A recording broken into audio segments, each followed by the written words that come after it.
Game sense, one of those Valorant topics that's so important, but there's some sort of stigma around it. When you try to develop your game sense with guides, many people will say the same old thing. It takes time to develop it, it takes time. Just play a lot and you suddenly get game sense. But I don't got time for that, I want good game sense now. And that's where this video is all about, because in this video I'll go over a few things that you can do to develop your game sense faster. We're going back to the Valorant basics with this one, so I put timestamps in the video description, so you can skip to the part that's most useful for you. Now sit back, relax and enjoy, my friends. Let's start with a quick explanation about what game sense is. According to Google, game sense is the ability to understand and predict the dynamics of a game. What? MrLowlander, now in English please? Let's translate this sentence to Valorant. It basically means that if you have a good game sense, you can predict what the enemy is doing or about to do and adjust your game plan to those predictions. As an example, the most simple form of game sense is when you're holding a site, you don't do anything until you hear the enemies using their abilities like a smoke or a flash. And as soon as the enemies use their abilities, you throw your abilities down because that's the moment when you predict that they are gonna push. B1, Reyna can flank already.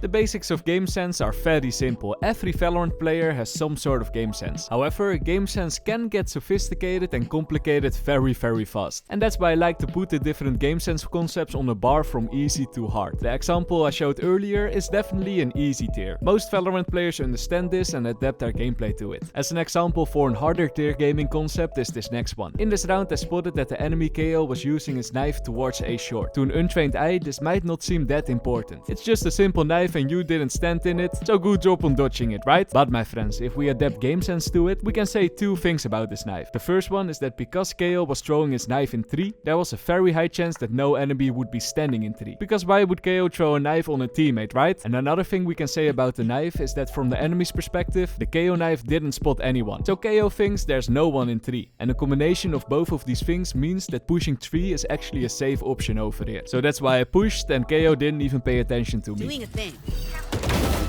When I say it out loud like this, it makes so much sense, right? But this is something you need to realize within a split second during your Valorant game. And that's the hard thing about game sense. At this moment I showed you 2 examples of game sense concepts, but honestly in Valorant there are over tens, maybe even hundreds of different concepts, all with each a different difficulty. You have concepts about predicting movement, playing around the spike with fake diffuses, timing the rotations of the enemies and many more. And this video is not about the different Valorant concepts, but if you want a video about that, please let me know in the comments and I might make one. But for now it's time to go to the next part of the video. Now that you know what game sense is and you know a few different concepts, I'm now gonna teach you how you can develop your game sense faster. I'll go over 5 different methods and the first one is a simple one, and that's that you should play different agents. I know, maybe not the most fun thing to do, because a lot of players especially like to stick to one particular role, but honestly if you play multiple agents you will learn so much about that agent and this will help you develop your game sense. How so? Well, let's take Waylay as an example. A big strength of Waylay is of course her dash refract combo. This is a combo that I personally really like to do a lot, and one of those spots is over here on Lotus. From my main I try to dash to side, and if an enemy is standing a little too close, they often don't have the time to react and easy peasy kill.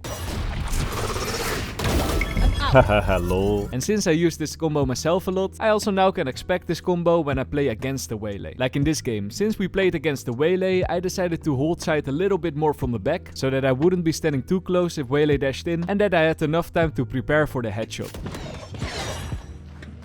One side. And this is just one tiny example. Every agent has a lot of combos or setups like Killjoy and Cypher, and you will learn the ins and outs of these combos the fastest if you simply play the agent. So that's the first way how to develop your game sense faster. The second method is something you can do in game, and it might sound crazy, but it's talking in yourself during the rounds.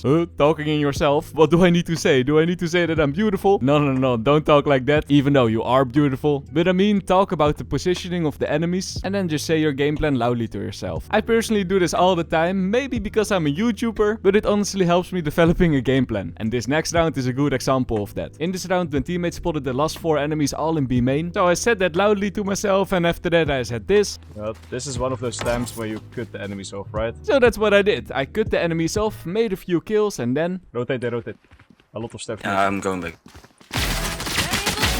Nice. This is a moment where you cut the enemies off. That's easy peasy win. Or another quick example. In this round there was no one on site, so I said loudly to myself, oh, there's no one on site. They probably come from behind. Care behind.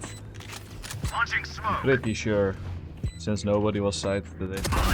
Oh yeah, that's always like, if sight is almost clear, there's open one behind. So that's the second thing. Talk loudly to yourself and you'll develop especially your map awareness way faster. Next thing you can do. This is actually something that my League of Legends coach taught me years ago, but it's also true for Valorant. That's that you should evaluate your deaths. Evaluating your deaths probably makes sense when I say it, but how do you actually do it? Well, my friends, this next method I personally used to do when I really wanted to improve in the game. What you need to do is take a piece of paper and a pen and lay it next to you on your desk. Now play the game, and when you die, you write down, I died because of ... A few examples of why you might have died is I died because of bad aim, I died because of a lurker, I died because Omen flashed me and teleported behind me, and things like that. Okay, MrLowlander, cool info, but why exactly does this help improving my game sense? Well, my friends, if you write down the reason why you died, you'll pay more attention in the next few rounds so that you don't die in the same way. For example, if you died because Omen blinded you and teleported behind you, you now have like a cheat sheet, and you're probably not gonna stand too close this time, so you don't get blinded by that Omen again. But MrLowlander, why should I write it down? I also can do it in my head, right? Yes, you can do it in your head, but didn't you learn in school that if you write things down, you will learn things faster? Even though this is one of those stupid cliche things that every teacher is saying, I personally believe that it's true. By writing down the reasons why you died, you think about every death in the game, and you learn from them, instead of watching TikTok. Okay, next way to develop your game sense faster. This one looks a lot like evaluating your deaths, but it's like one step further. I'm talking about looking back at your own games and learning from them. When you record your games and look back at them, you might be able to see some things that you didn't notice before. It always happens to me when I'm editing an episode of the Ascendant series. But I know, there's a big downside of watching back at your own games, and that's that it might be very boring. Most players don't want to look back and see themselves dying over and over again. They just want to play the game. So here's a big piece of advice that I want to give to you. I want you to ask yourself this question: why do I play Valorant? Do you play Valorant because you want to have fun? Or do you play Valorant because you want to get good at the game and get the highest rank possible? If you're in the first group of players, there's nothing wrong with that, but in that case, then don't review your own thoughts. It's too much work, I completely understand it. But if you're in the second group, then looking back at your own games might be a useful thing to do. Then we move on to the last thing that will help you develop your game sense faster. This one might be the simplest option, and that's that you should play more. If you play twice as many games during a day, you will die twice as many times, and in theory, you should learn twice as fast. So, my friends, it's time to stop watching this video, hop into a competitive game and develop that game sense. Or, alternatively, if you're not done with your food yet, you can click on the video on the top left because YouTube thinks that's a good fit for you. Thank you so much for watching. I hope you learned something, and I see you guys in the next one. Bye bye.